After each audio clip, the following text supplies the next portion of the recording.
Hello and welcome back to Behind the Data with me, Sam Bannister.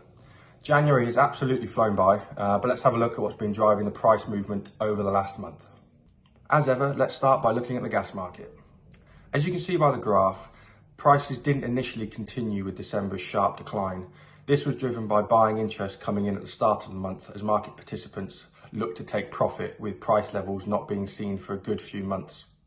However, this increase in prices was unwound as milder temperatures returned to the UK, as well as positive news came out of Freeport, which is a significant LNG export facility in America, which looked like to be returning in a few more months' time, which was a positive supply story.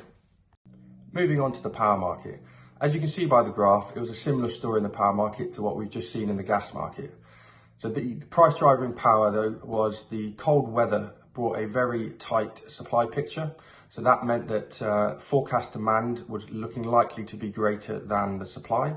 Therefore, the grid asked a number of coal plants to warm up. These were in the end cancelled, but interestingly, the grid also lent on their ability to ask consumers to reduce their demand at certain time periods via DSR, which is a new initiative. These in the end weren't used, but it did show how tight the market might have been, and this did increase prices. However, once this cold period had ended and the market took far greater confidence in the supply-demand dynamics, then this would allow for the risk that was built in to be priced out, and that's how we saw the prices come off towards the end of the month. Moving away from the gas and power markets, let's have a look at what's been going on in oil this month.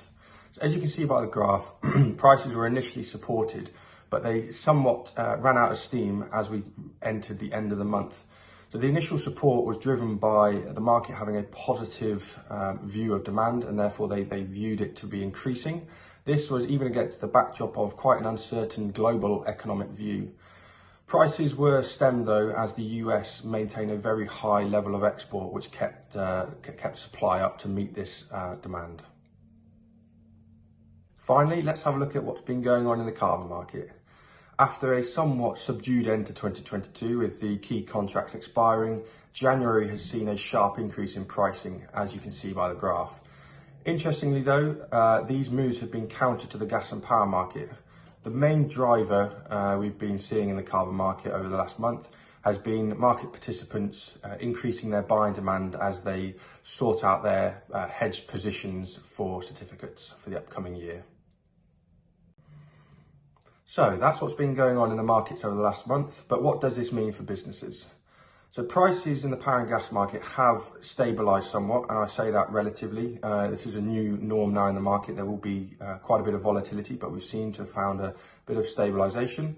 However, there's quite a risk of a sudden stratospheric warming event, which I may go on to in more detail next month. But this is essentially what is driving the mainstream media to call out the possibility of a beast from the east scenario. However, it is too far out yet to be fully certain either way whether this will go. However, it does highlight the ongoing weather risk we are facing in the markets. And with the April round fastly approaching us, please do get in contact with your account manager so we can provide you with as much support as we can.